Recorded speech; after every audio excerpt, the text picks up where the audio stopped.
백성 가운데 어떤 사람들이 자기 아내와 더불어 그 형제 유다 사람들에게 큰 소리로 불평했습니다. 그 사람들은 이렇게 말했습니다. 우리는 자식들이 많아서 식구가 많다. 살아남으려면 먹을 곡식이 필요하다. 어떤 사람들은 이렇게 말했습니다. 먹을 것이 너무 부족하다. 곡식을 얻으려면 밭과 포도원과 집을 저당 잡힐 수밖에 없다. 또 어떤 사람들은 이렇게 말했습니다. 왕에게 세금을 바치려면 밭과 포도원을 저당 잡히고 돈을 빌려 쓸 수밖에 없다. 우리는 다른 유다 민족과 다를 바가 없으며 우리의 아이들도 그들의 자녀만큼 귀하다. 그런데도 우리는 아들, 딸을 노예로 팔아야 한다. 우리의 딸들 중에는 벌써 팔린 아이도 있다. 더구나 우리의 밭과 포도원이 이미 다른 사람들에게 넘어갔는데도 우리가 할 수 있는 일은 아무것도 없다. 그들의 불평하는 말을 듣고 나 역시 너무나 화가 났습니다. 나는 그 일에 대해서 생각한 뒤 귀족들과 관리들을 나무랐습니다. 나는 이렇게 말했습니다. 여러분은 여러분의 형제들에게 빌려준 돈에 대해서 이자를 너무나 많이 받고 있어. 나는 이 문제를 다루기 위해 집회를 열었습니다. 나는 그들에게 이렇게 말했습니다. 우리의 동포 유다 사람들이 다른 나라에 팔려갔지만 우리는 힘 닿는 대로 그들의 몸값을 치르고 데려왔소. 그런데 지금 여러분은 여러분의 동포를 팔고 있소. 우리가 우리 동포를 같은 동포에게 몸값을 받고 팔다니 이게 말이나 되는 일이요. 관리들은 잠자코 있었습니다. 그들은 아무 말도 할 수 없었습니다. 내가 또 말했습니다. 여러분이 하는 일은 옳지 않소. 여러분은 하나님을 두려워하며 살아야 하오. 우리의 이방인 원수들이 우리를 비웃는 일은 없어야 하지 않겠소? 나와 내 형제들과 내 종들도 이 백성들에게 돈과 곡식을 빌려주고 있소. 하지만 이자를 받는 일은 하지 맙시다. 그들의 밭과 포도원과 올리브나무와 집을 당장 돌려주시오. 그리고 돈과 곡식과 새 포도주와 기름을 빌려주고 받은 이자도 돌려주시오. 그들이 말했습니다. 돌려주겠습니다. 그들에게서 아무것도 받지 않겠습니다. 당신이 말한 대로 하겠습니다. 나는 제사장들을 불렀습니다. 그리고 귀족과 관리들에게 그들이 한 말을 지키겠다는 맹세를 하게 했습니다. 함께요. 나는 내 옷의 주머니를 털어 보이며 말했습니다. 누구든지 자기 약속을 지키지 않는 사람은 하나님께서 그 집과 재산을 이렇게 털어버릴 것이요. 그런 사람은 빈털터리가 되고 말 것이요. 그러자 그곳에 있는 모든 사람이 아멘이라고 말했습니다. 그들은 여호와를 찬양했으며 사람들은 약속을 지켰습니다. 아멘. 우리가 지난 시간부터 관계에 대해서 큰 카테고리를 가지고 주제를 가지고 이야기를 나누고 있습니다. 지난주에는 용서에 대해서 우리가 같이 함께 이야기를 나눴죠. 그리고 오늘 말씀 속에서 보기를 원하는 것은 무엇이냐면 모든 갈등을 어떻게 해결하는가. 우리 인간 가운데는 갈등이 다 있을 수밖에 없는 것이지요. 그래서 갈등에 대해서 어떻게 성경은 풀어갔을까. 성경의 인물인 오늘의 성경 본문 주인공 느헤미야는 이 갈등 관계를 어떻게 지혜롭게 대처하며 나갔을까라는 그 모습을 보면서 우리의 삶 가운데서도 여러분들도 저도 그렇고 우리 모두가 다 갈등 관계에 놓여 있을 때 어떻게 하면 성경적으로 풀어갈 것인가, 어떻게 하는 것이 지혜롭게 풀어가는 것인가에 대해서 우리가 같이 함께 묵상하며 나가길 소망합니다. 여러분, 모든 일에는 양면성이 있습니다. 그렇죠? 좋은 일이 있으면 나쁜 일도 있고 예상치 못한 일이 벌어질 수도 있고 좋은 관계가 있다라면 나쁜 관계가 이루어질 수도 있는 것이에요. 우리 감정에도 양가 감정이라는 것이 있지 않습니까? 그런 것처럼 우리 모든 일에는 양면성이 있다라는 거예요. 여러분, 갈등이라는 그 단어가 어디서 유래됐냐면요, 여러분 칡나무 아십니까? 칡나무와 그리고 등나무가 있습니다. 칡나무와 등나무. 칡은요 왼쪽으로 감아 올라가는 그런 습성을 가지고 있어요. 그런 식물이에요. 그런데 등나무는요 반대로 오른쪽으로, 칡과 반대로 오른쪽으로 감아 올라가며 성장하는 그런 식물이에요. 그런데 이 두 식물이 딱 만난다고 생각해 보십시오. 어떻게 될까요? 사진 한번 볼까요? 저렇게 완전히 꼬여버려요. 등나무는 반대로, 칡나무는 반대로, 서로가 반대로 꼬여버리는 상황이 일어나지 않습니까? 이것을 뜻해서 칡 갈자를 쓰고 등나무 등자를 써서 갈등이라는 단어가 만들어졌습니다. 자, 우리가 살아가면서 특히 인간 관계 속에서 갈등이 없이 우리가 어떻게 살아갈 수 있겠습니까?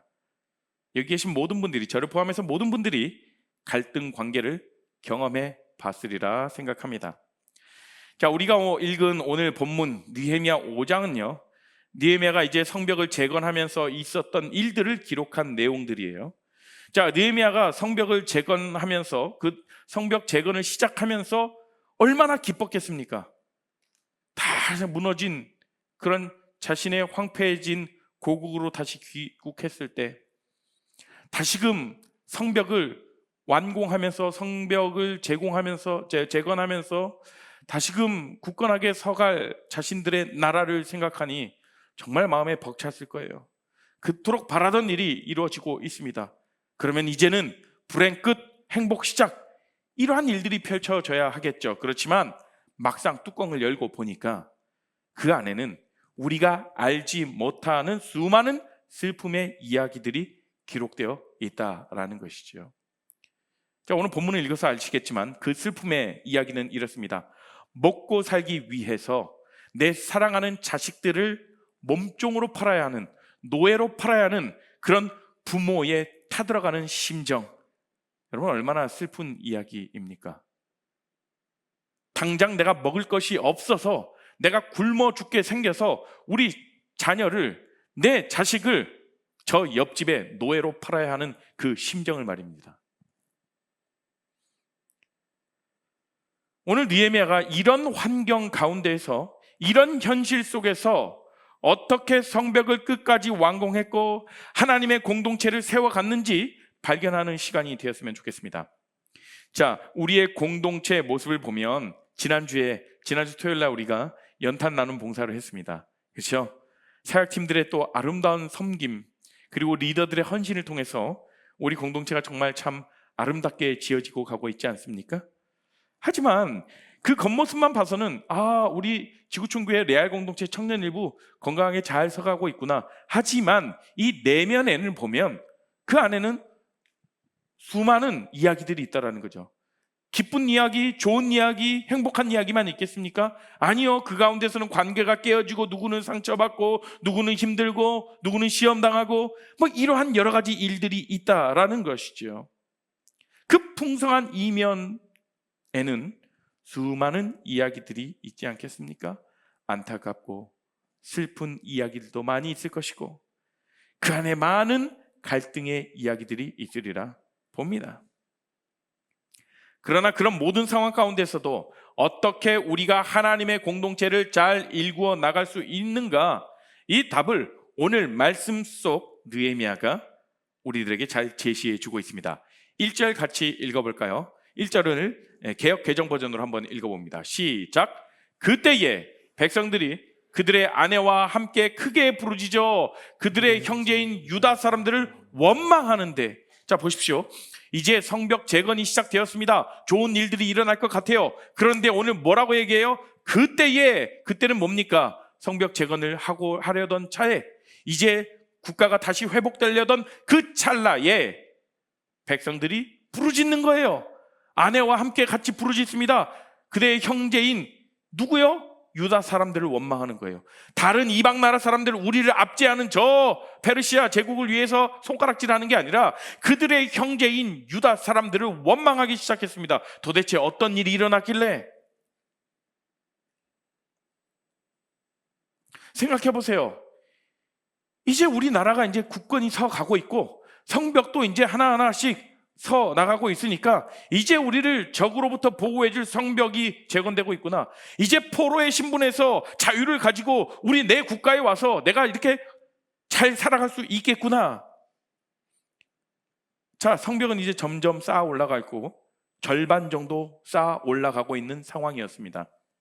외적으로 볼 때 일이 술술 잘 풀리는 그런 모습이었어요. 드디어 나라가 이제 회복되는 모습 가운데 있었습니다. 자, 이제 앞으로 좋은 일들만 일어나야 할 것 같은 이 분위기인데 몇 가지 큰 문제들이 발생했다는 것이죠. 첫 번째, 그들의 백성들이 원망하기 시작합니다. 아니에요, 그거.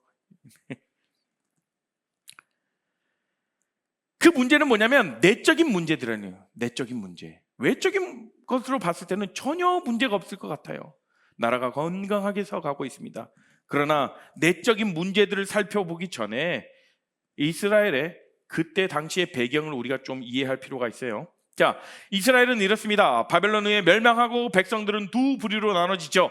이스라엘 역사의 포로기 때 대다수의 이스라엘 백성들은 바벨론으로 끌려갔습니다. 그 이후에 이제 바벨론도 멸망하죠. 페르시아 제국에 의해서. 백성들은 끌려가고 한 부류는, 어떤 한 부류는 자신들의 나라에, 고국에 남아서 일부 사람들로 나뉘게 됐던 거죠. 이렇게 두 부류의 이스라엘 사람들로 나뉘게 됐습니다. 결국에는 그렇게 포로 생활을 70년 동안 했어요. 70년 동안 포로 생활을 했지만, 포로 생활하면서 얼마나 힘들었겠어요? 그런데요, 여러분, 포로 생활을 했지만 그곳에서 살만했거든요.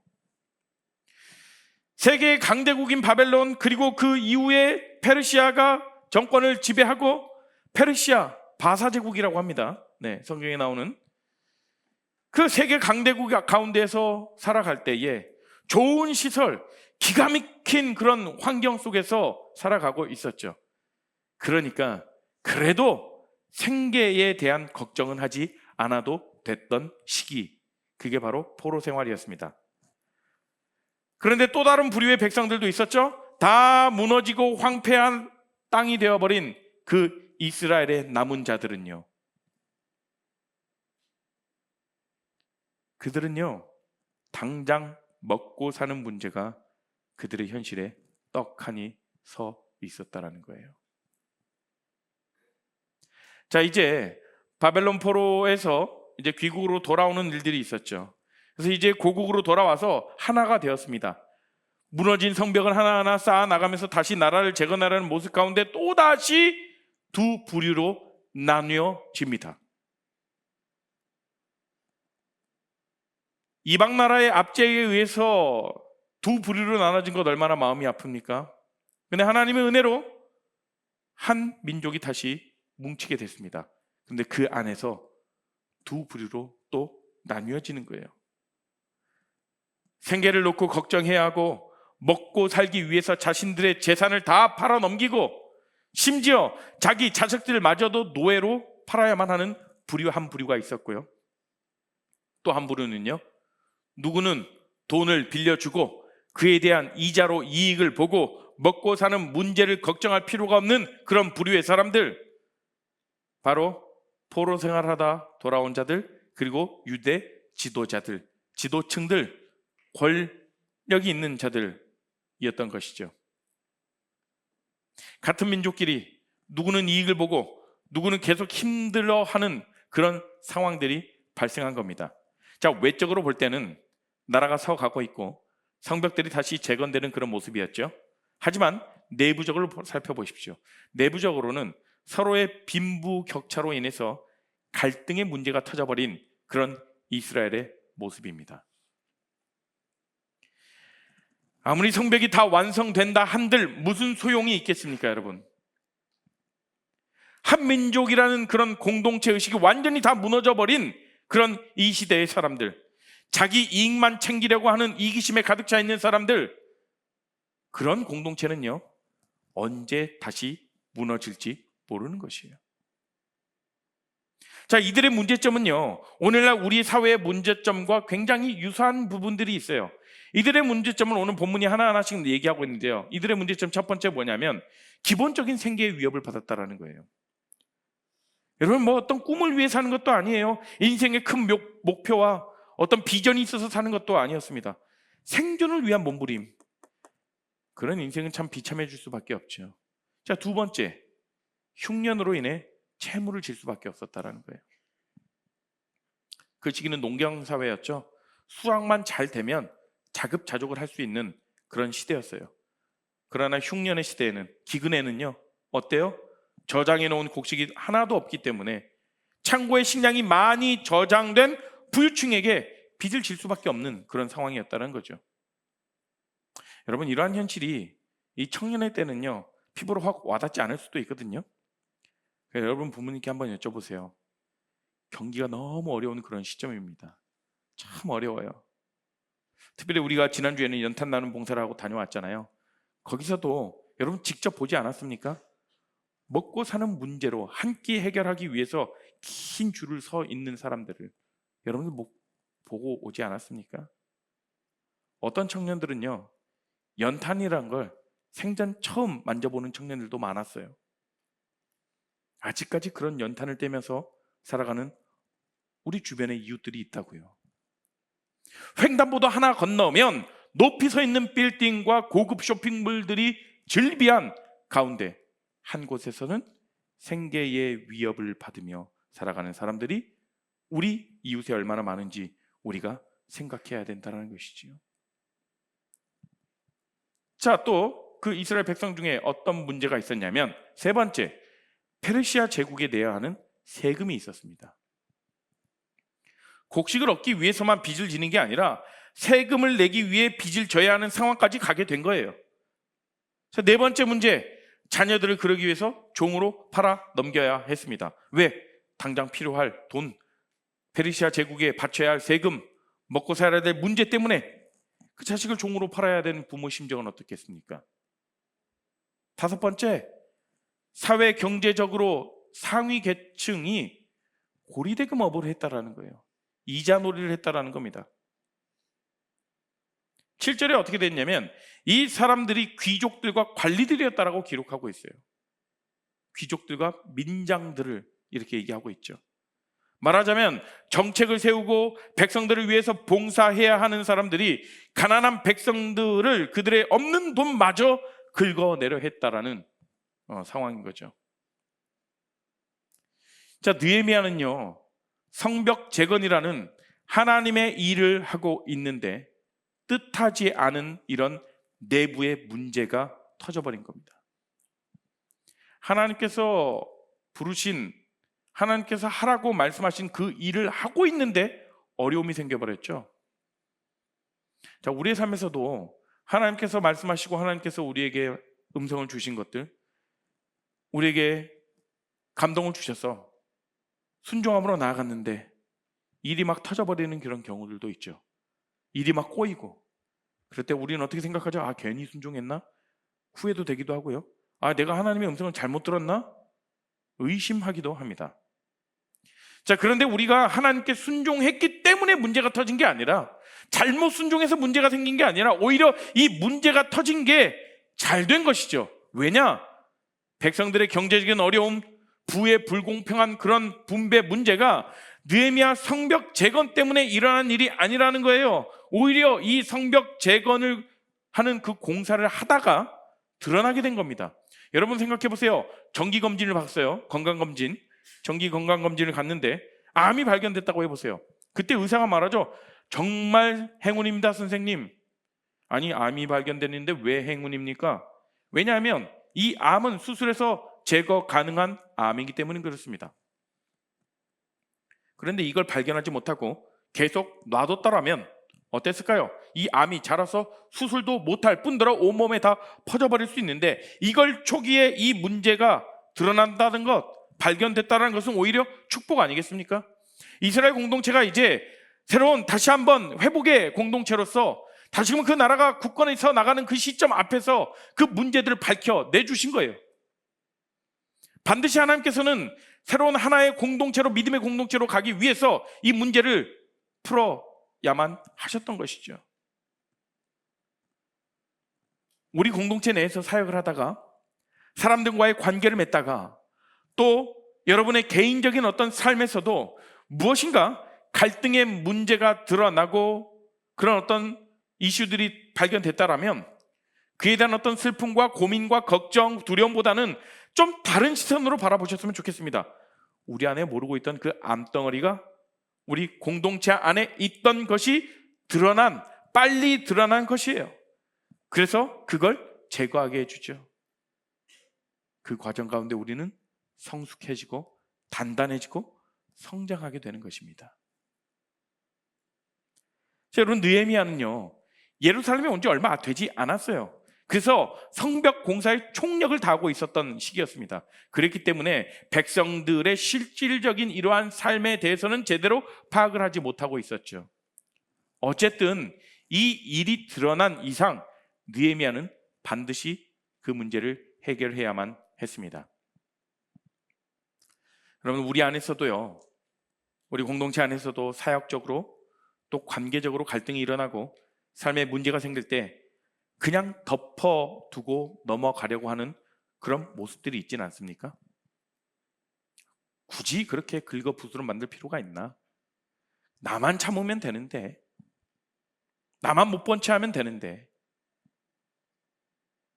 이 문제를 덮어놓고 넘어간다면 우리의 삶에서 또다시 동일한 문제가 우리의 발목을 잡는 일들이 일어나게 되죠. 느헤미야는요, 그 문제들을 해결하기 위해서 성벽 재건을 잠시 멈춥니다. 정말 중요하잖아요. 나라가 서가는 그 입장에서 그 상황 가운데 성벽 재건이 잠시 멈추었다라는 것, 과감하게 멈춥니다. 그리고 상황이 왜 이렇게 됐는가 주도 면밀하게 조사하기 시작해요. 자, 그 결과 흉년과 세금은 어쩔 수 없다 치고 유대인들 지도층들 중에 지독한 고리대금업자, 그런 행위가 있었음을 보게 된 것이죠. 이 모습은요, 사실 율법을 어긴 모습이었어요. 하나님의 말씀을 어긴 모습입니다. 다시 말해 말씀대로 살아가지 못하는 모습이었던 것이죠. 자, 구약 율법에요, 가난한 형제들에게 돈을 빌려줄 때는 이자 없이 빌려줘야 되고, 그리고 가난한 자의 물건을 저당 잡힐 때는 오랫동안 저당 잡지 말라라고 분명히 이어져 있습니다. 하나님은 이렇게 가난하고 소외된 자들을 살아갈 수 있는 그런 방법들, 그런 길들을 자꾸 열어두시고 많은 구약의 율법들에 만들어 놓으시고 이렇게 방편을 세워 놓으셨죠. 그런데 그 말씀을, 그 율법을 뻔히 알고 있는, 너무나도 잘 알고 있는 유대 지도층들이 형제와 이웃들의 힘든 사정을 알면서도 그들에게 이자를 받으며 이익을 챙기는 그런 모습들이었습니다. 그것이 성벽 재건할 때 드러나게 하신 거예요. 자, 아무리 공동체의 겉모습을 화려하게 장식하고 많은 시스템을 잘 갖춘다 한들 그 안에서는 사랑이 없어지고 서로가 서로를 이익의 대상으로 바라보는 그런 현실 가운데 어떻게 제대로 된 공동체가 서 나갈 수 있겠습니까? 결코 하나님께서 원하시는 그 공동체의 모습 이룰 수가 없는 것이죠. 그래서 하나님은요, 물론 이스라엘의 성벽을 재건하기 위해 느헤미야를 보내셨지만 이것을 성벽 재건하는 가운데에 그 문제가 드러나게 하신 거예요. 왜냐하면 그 문제를 풀 사람은 바로 느헤미야뿐이었기 때문에 그래요. 우리 공동체 안에서, 우리 사역 안에서, 우리 셀 안에서, 여러분들의 개인의 삶 가운데에서 여러분들의 시기 가운데 어떤 일들이 터졌다고 생각해 보십시오. 혹 학교나 직장에서 여러분이 맡고 있는 어떤 부서에서 일들이 터졌다면, 아, 재수학교 왜 내 때 지금 이렇게 일어나는 거야? 왜 내가 리드하고 있을 때 왜 이런 일이 일어나는 거야? 왜 내가 이걸 맡고 있을 때, 내가 이 사역을 하고 있을 때 이런 일들이 자꾸 일어나는 거야? 이게 아니라 하나님께서 여러분들이 풀어갈 수 있기 때문에, 여러분만이 그 일을 풀어갈 수 있기 때문에 하나님이 그곳에 여러분을 보내셨다라고 믿습니다. 자, 느헤미야가 이제 그 갈등의 문제들을 어떻게 풀어나가는가 한번 보실까요? 자, 그 지도층들을 다 불러 모읍니다. 고리대금하는 그 업자들, 이익을 챙기는 자들을 다 불러 모아서 집회를 열죠. 그리고 담대하게 하나님의 말씀을 선포합니다. 6절과 7절입니다. 같이 한번 읽어볼까요? 시작. 내가 백성의 부르짖음과 이런 말을 듣고 크게 노하였으나 깊이 생각하고 귀족들과 민장들을 꾸짖어 그들에게 이르기를 너희가 각기 형제에게 높은 이자를 취하는도다 하고 되를 열고 그들을 쳐서. 자, 사실요, 이 지도층들 그리고 이 사람들을, 이 권력자들을 불러서 느헤미야가 이렇게 막 뭐라 하고 있는 거잖아요. 내가 백성들의 부르짖음과 이런 말을 듣고 크게 노하였으나, 이렇게 얘기를 하죠. 노하였다, 분노했다라는 거예요. 다 불러서 이렇게 이야기할 수 있는 것 사실 쉽지 않았어요. 왜냐하면 성벽을 재건할 때 큰 도움을 주시고 경제적으로 힘을 불어넣어주고 인력을 넣어줬던 그런 사람들이 바로 이 사람들이었기 때문에, 이 사람들 때문에 사실 실제적인 성벽 재건을 시작할 수 있었습니다. 그런 관계 가운데에서 느헤미야는 많은 고민을 했을 거예요. 혹시 싫은 소리 한다고 성벽 재건에 이래서 손 떼버리면 어떻게 하나? 모든 후원 다 중단한다고 그러면 어떻게 할까? 자신들의 일꾼들 다 빼버린다고 하면 어떨까 할까? 그동안 정말 많은 도움을 받았는데, 하지만 느헤미야는요, 담대하게 그들의 잘못을 정확하게 지적하면서 하나님의 말씀을 선포합니다. 정치적으로 타협하지 않았어요. 어떻게 생각했냐면 영적으로 생각한 것이죠. 하나님 보시기에 무엇이 옳은 것인가를 가지고 고민을 했죠. 자, 그리고 우리에게도 이런 거룩한 의로운 분노가 있어야 할 줄 믿습니다. 내가 좀 친한 사람이 잘못을 저지를 땐 너그리 용서해주는 그런 마음들 넘어가고, 나와 친분이 없고 평소 내가 좀 적대시하던 내 스타일이 아니고 내가 좀 별로 친하게 지내지 않았던 그런 지체들이 조금만 잘못해서 그런다라면 죽을 듯이 달려들고 정죄하고, 야, 쟤 저렇게 행동했대, 저렇게 하면 안 되잖아, 저게 맞는 거야? 손가락질하고. 우리는요, 주의 공동체 안에서 누구라도 하나님 앞에 바로 서 있지 못하고 하나님 앞에 옳지 못한 모습이 있을 때 거룩함으로 권면할 줄 아는 그런 자세가 필요합니다. 느헤미야는요, 이러한 갈등 상황 가운데 일단 목표가 되었던 가장 중요하다고 생각했던 일을 잠시 멈춥니다. 그리고 바로 막 분노해가지고 바로 자신의 삶 가운데서 액션을 바로 취한 게 아니라 7절 앞에 뭐라고 표현되어 있냐면 7절 초반에 깊이 생각하고 이렇게 언급하죠. 이것은요, 깊은 고민을 하고 하나님께 기도, 또 생각, 또 고민, 어떻게 이야기를 하면 그들에게 잘 이야기를 할 수 있을까? 바른 말도요, 정답도요, 기분 나쁘게 말하면 어떻게 되죠? 알아요. 내가 잘못한 것도 알아요. 인정하는데 괜히 기분 나쁘죠. 받아들이기 싫죠.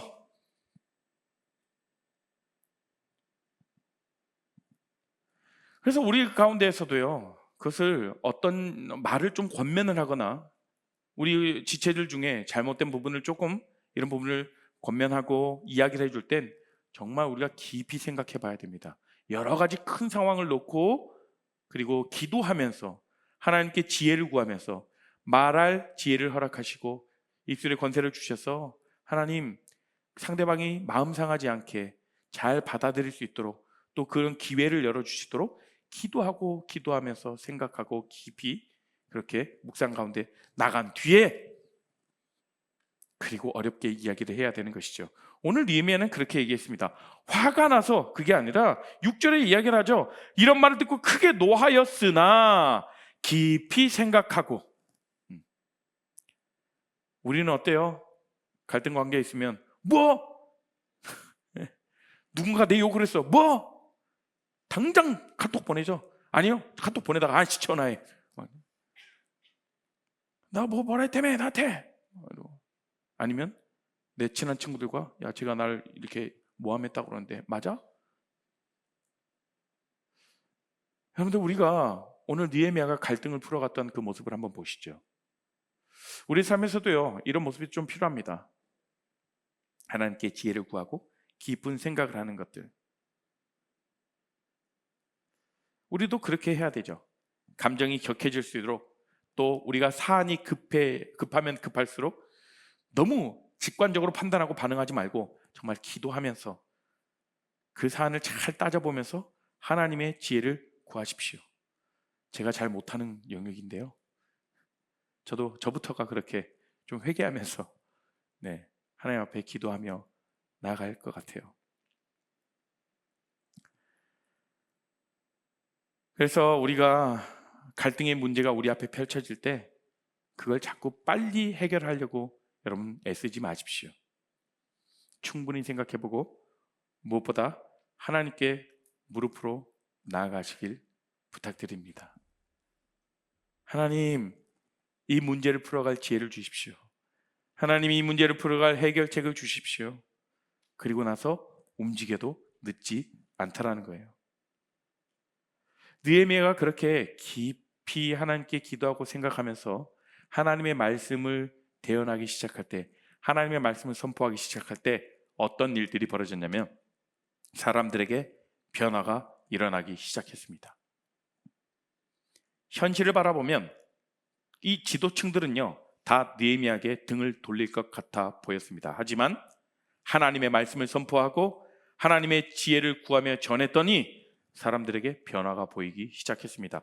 서로의 잘못을 회개하고 다시금 말씀대로 살아갈 것을 다짐하며 나아갔죠. 사랑하는 우리 레알 공동체 여러분, 우리가 살면서 왜 갈등하겠습니까? 여러 이유들이 있겠지만 서로의 문화가 달라서 이런 갈등이 발생하는 것 아니겠습니까? 서로 자라온 배경이 다르고 삶의 스타일들이 다 다르기 때문에 이런 갈등이 생기게 됩니다. 갈등은요 여러분 당연히 있을 수밖에 없어요. 왜 내 삶 가운데 이런 갈등이 일어났지? 라고 생각한다면 차라리 혼자 살아가는 것이 낫습니다. 그렇기 때문에 내가 옳다고 생각하는 것을 상대방에게 요구한다면 어떻게 보면 일방적인 강요가 될 수 있다는 거예요.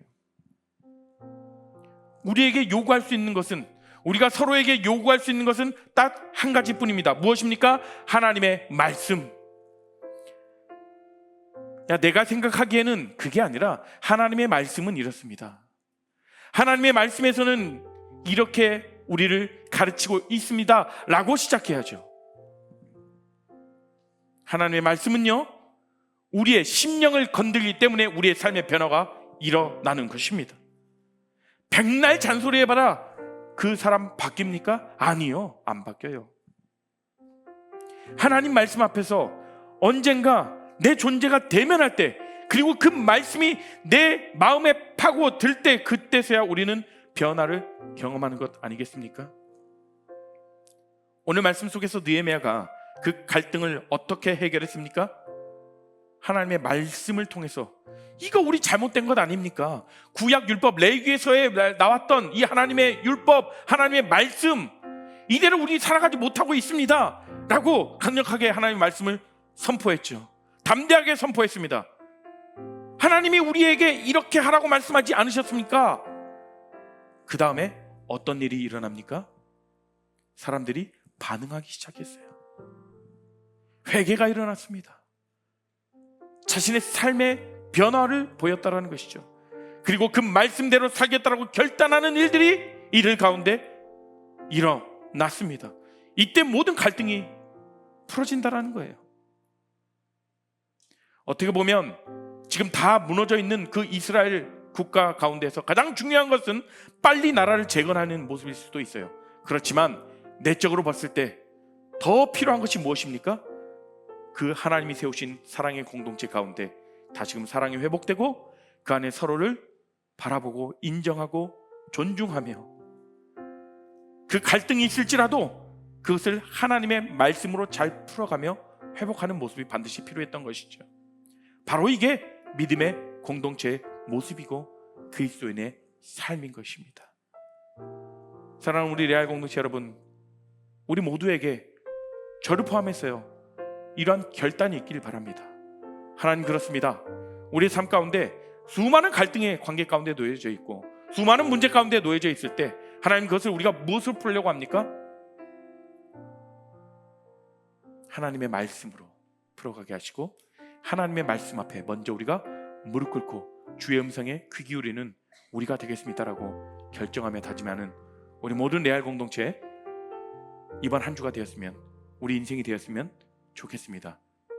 우리가 같이 함께 주의 말씀을 생각하면서 함께 우리가 찬양하며 나갈까요? 내가 매일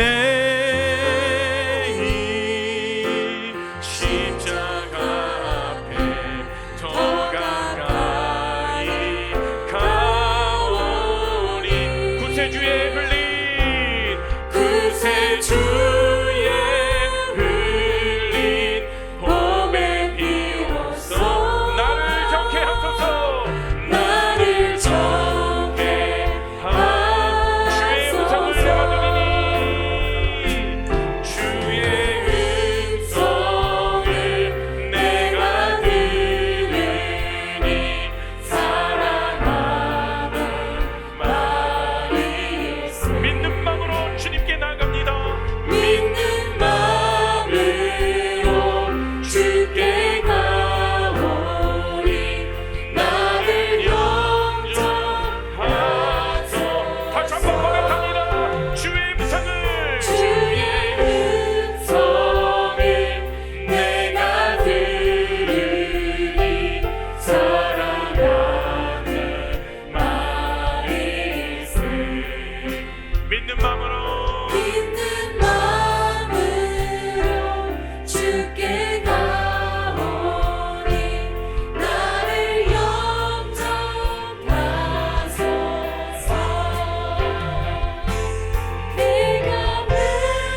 고백하며 나가실까요?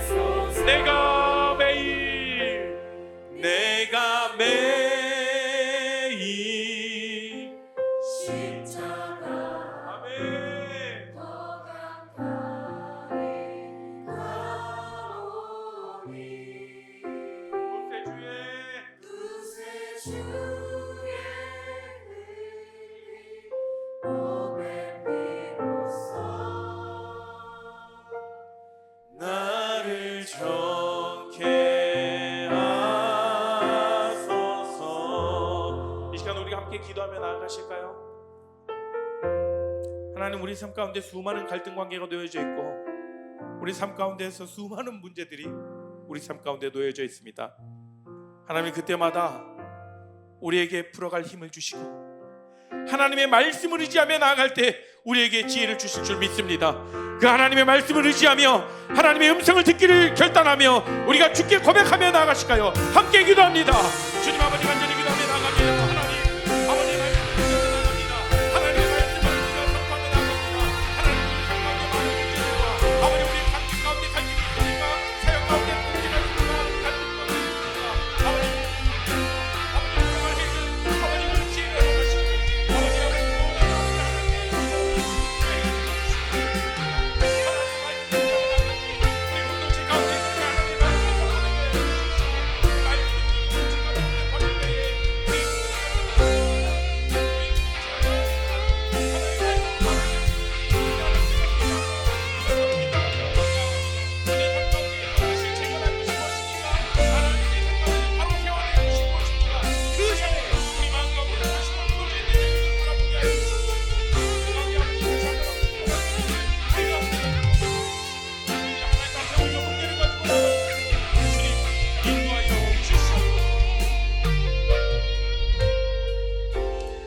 사랑의 하나님, 감사합니다. 하나님, 우리의 삶을 일거수일투족을 지켜주시고 우리의 삶에서 세밀하게 인도하시는 그 하나님의 손길을 우리가 바라보며 나아갑니다. 하나님, 우리가 살아가면서 여러 가지 일들이 특별히 관계 가운데에서, 사역 가운데에서, 우리 직장과 학업 가운데에서 여러 갈등 관계에 놓여져 있는 그런 상황들이 많습니다. 그때마다 우리의 성향으로 풀어가는 것이 아니라 하나님의 말씀을 들춰보게 하시고 무릎 꿇고 하나님께 기도하게 하시고 하나님께 물어 하나님의 말씀을 선포하며 하나님의 말씀으로써 지혜를 얻으며 하나하나 그 꼬인 그런 실타래를 풀어가는 그러한 지혜와 힘과 용기를 허락하여 주시옵소서. 그렇게 행하실 그 주님을 찬양하며 나아갑니다. 이제는 주 예수 그리스도의 크신 은혜와 하나님의 넓으신 깊은 사랑과 성령 하나님의 감화 교통하심이 이제 우리가 갈등 관계에 있을 때에 또는 문제 가운데 있을 때에 상황만을 바라보며 주저앉는 것이 아니라 하나님께 무릎으로 나아가기를 결정하고 결단하며 소망하는 그 하나님의 일하심을 바라보기를 원하는 우리 모든 레알 공동체 가운데, 그 직장과 학업과 가정 가운데 지금으로부터 영원토록 함께 하시기를 간절히 축원하옵나이다. 아멘.